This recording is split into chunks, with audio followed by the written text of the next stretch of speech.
हस्तिनापुर नाम के गांव में दो ब्राह्मण भाई रहते थे। हस्तिनापुर में वो दोनों अपने पिता के जाने के बाद से एक दूसरे की सहायता करते थे और भिक्षा मांगकर अपना 2 समय का भोजन करते थे। दोनों भाई जुड़वा होने के कारण उनको पहचानने में गांव में सबको थोड़ा समय लगता था। कभी राम को शाम तो शाम को राम समझकर गांव के सभी लोग देखने में धोखा खा जाते थे। एक दिन वो अपने गुरुदेव से पूछने लगते हैं कि उन्हें क्या आजीवन सिर्फ भिक्षा ही मांगनी होगी? क्या वह समाज में अपना अस्तित्व किसी और तरीके से नहीं बना सकते? गुरुदेव उन्हें बहुत शांति से समझाते हैं। वत्स, हमारा काम है लोगों को मन और मुक्ति के बारे में जो ज्ञान प्राप्त करा है उसे बांटना और उस राह पे चल के भिक्षा मांगना। ये बात सुनकर श्याम नाराज हो जाता है और प्रश्न करता है, परंतु मुझे भी धन चाहिए और कब तक मैं ऐसे भिक्षा मांगता रहूंगा? गुरुदेव कहते हैं, ठीक है, यदि तुम्हें लगता है यही सही रहा है तो उस पर चलो। दोनों अपने गुरुदेव को प्रणाम करते हैं और वहां से अपने घर चले जाते हैं। राम और श्याम के पिताजी ने दोनों के नाम पर कुछ खेती करने के लिए जमीन खरीदी हुई थी। श्याम खेती करने के बारे में सोचता है। दूसरे दिन सुबह श्याम अपने भाई से कहता है, राम, मैं खेती करने जा रहा हूँ, आने में संध्या हो जाएगी। तुम ऐसा करो, हमारे गुरुदेव ने जैसे बताया है वैसे भिक्षा मांगो। अगर भिक्षा मिले तो रात में साथ बैठकर भोजन करेंगे। ऐसा कहकर श्याम वहां से चला जाता है। रात को श्याम बहुत मेहनत करके जब घर आता है तो राम ने जो भोजन बनाया हुआ होता है वो खाकर बहुत आराम से सो जाता है। सब कुछ हर रोज की तरह ठीक चल रहा होता है। 6 माह बीत जाते हैं और फसल काटने का वक्त आता है। हस्तिनापुर में जितनी भी फसल आई हुई होती है उसमें सबसे अच्छी फसल श्याम के जमीन में आती है, जिसको गांव के लोग देखते ही कहने लगते हैं, इस बार की सबसे अच्छी फसल अगर आई है तो वो श्याम के जमीन में आई है। ये बात श्याम दूर से सुनता है और सोचने लगता है कि कल ही मैं इसे बेचकर आए हुए धन से अच्छा जीवन बिताऊंगा और बहुत मेहनत करूंगा। दूसरे दिन श्याम अपने फसल को काटने के लिए राम के साथ खेती की तरफ जाने लगता है और वहां पहुंचने के बाद जो कुछ वह देखता है उसे देखने के बाद रोने लगता है। उसकी की हुई मेहनत और आए हुए फसल में से कुछ भी नहीं बचा होता। उसकी फसल किसी ने रात को ही काटकर अपने साथ ले जाकर खेती में बाकी फसल को आग लगाई होती है, जिसको देख के राम भी बहुत भावुक हो जाता है और अपने भाई को संभालते हुए कहता है, शांत हो जाइए भैया, शांत हो जाइए। चलिए हम अपने गुरुदेव के पास चलते हैं और उन्हें सारी बात बताते हैं। तुम सही कह रहे हो मेरे भाई, हमें गुरुदेव को सारी बातें बतानी ही होंगी।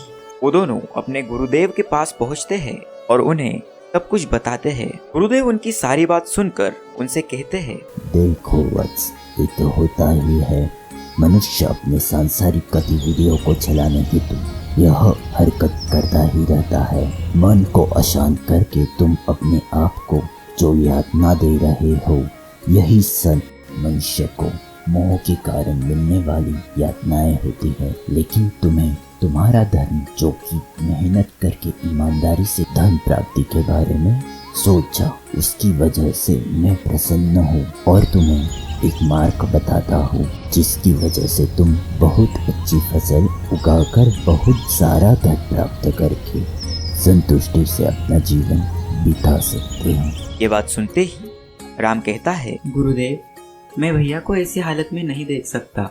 कृपया आप मुझे बताएं, मैं जो कुछ भी करना होगा वो करने के लिए तैयार हूँ। यह काम तुम दोनों को मिलकर ही करना होगा। यदि तुम दोनों ने यह काम किया तो तुम्हारी फसल कभी भी कम नहीं होगी। वह जितनी बार काटोगे उतनी बार फिर से आ जाएगी। हस्तिनापुर की सीमा के अंत में एक पहाड़ है। वहाँ पे तुम्हें पूर्व दिशा में एक बहुत बड़ा कुआं दिखाई देगा।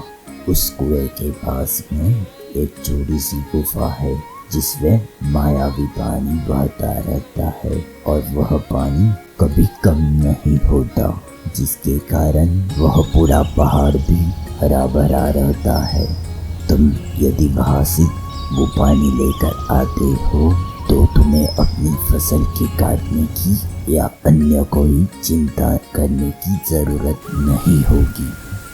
राम और श्याम दोनों अपने गुरुदेव का आशीर्वाद लेकर उस पहाड़ की तरफ चलने लगते हैं। राम अपने भाई से कहता है, भैया मैंने सुना है इस तरफ कोई नहीं जाता। इतना सुनते ही श्याम कहता है, ऐसा क्यों कह रहे हो राम, हमें क्यों नहीं जाना चाहिए? सब गांव के लोग कहते हैं कि वो पानी जादुई है। उस गुफा के पास जाने से पानी पीने का मन होता है और जो भी वो पानी पीता है वो तुरंत ही मर जाता है। ठीक है, हम हमारे घड़े में पानी भरकर घर ले जाएंगे और उसे पीने की कितनी भी तीव्र इच्छा हुई तब भी उसे नहीं पिएंगे। चलते चलते वो दोनों कुएं के पास आ पहुंचते हैं। वैसे ही वो कुआं गांव से बहुत दूर होने की वजह से प्यास लग ही जाती है। दोनों ही प्यास लगने के कारण पानी पीना चाहते हैं। राम कहता है, भैया गला बहुत सूख गया है, अगर मैं इससे आगे चलूँगा तो मन पर काबू नहीं कर पाऊँगा। ठीक है, तुम यहीं रुक जाओ और मैं आगे जाके गुफा ढूंढता हूँ। श्याम बहुत प्यासा होने के बाद भी आगे बढ़ता है और गुफा ढूंढने लगता है। अरे ये क्या, मुझे कहीं भी गुफा नजर नहीं आ रही।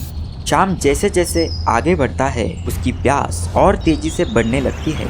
जैसे तैसे करके वो गुफा ढूंढ लेता है और उस गुफा में से पानी लेकर बाहर आ जाता है। श्याम को इतनी ज्यादा प्यास लगी हुई होती है कि वो बार बार सोचता है कि मटके में से थोड़ा सा पानी पी ही लेता हूँ, लेकिन उसे अपने भाई ने बताई हुई बात याद आती है और वो रुक जाता है। चलते चलते वो राम तक पहुँच जाता है। राम कहता है, क्या हुआ भाई, आपको पानी मिला या नहीं? हाँ भाई, पानी मिल गया है, अब बस जल्दी से घर चलते हैं, बहुत प्यास लगी है। दोनों अपने घर पहुंचते हैं और घर में जो पानी रखा हुआ होता है उसे पीकर अपनी प्यास बुझाते हैं और जो पानी गुफा से लाया हुआ होता है उसे रात को अपनी खेती में जाकर डाल देते हैं। राम कहता है, हमने गुरुदेव ने जैसे बताया था उस तरीके से फसल में पानी डाल दिया है भैया। चलिए अब सो जाते हैं और कल सुबह देखते हैं कि क्या होता है। दोनों अपने घर पर जाकर सो जाते हैं और दूसरे दिन अपने खेत में आए हुए फसल को देखकर बहुत प्रसन्न हो जाते हैं।